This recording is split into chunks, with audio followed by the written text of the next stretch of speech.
The role of NGAs and ROs is to help develop region-specific data that can guide researchers in terms of any research projects for local communities, and also the LGUs in terms of policy making. So they have to ensure that they will be able to provide data in terms of the farmers' crop variations, in their seasonal variations, and how it affects the local farming situation. And at the same time, the farmers, as part of the COP, can also access those information in terms of how this could help them adjust their farming system and improve their farming area. So the DOST Pag-asa, they have the Climate Information Map website, or the CliMap. So this website offers information on province-specific or region-specific climate changes. So when you browse through the website, you zoom through the map, you can identify region-specific data in terms of the history of climate changes in that area.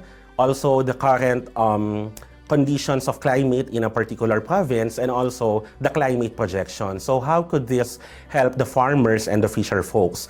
If they will be assisted by the LGU to interpret such data, the LGU can provide tailored policies that could help the farmers improve their conditions in their farm. And also the fishermen, in terms of the changes in the climate data, this could also be useful for them as long as they are also guided by the LGUs. For the fishery sector, for example, there is a typhoon coming, or there is a projection that a typhoon will pass by in the Philippines. So what happens is that the climate information data that is already contained in the CIS can be used by the LGUs to help the farmers and the fisher folks to prepare for such an event. So if there are cases, for example, of rising water levels, then the fisher folk can already conduct their mitigation plans in order to protect their fish pens in their area.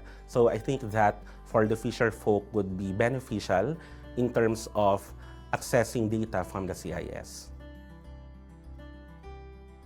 NGAs and ROs can streamline their operations, their processes, in terms of monitoring and evaluation. What data would they want to require and provide and expect the LGUs to also submit? So if the NGAs and ROs are going to streamline all this data, then we have a central repository or information that could be used by the different levels of the government, from the NGAs to the ROs to the LGUs and even to the barangays.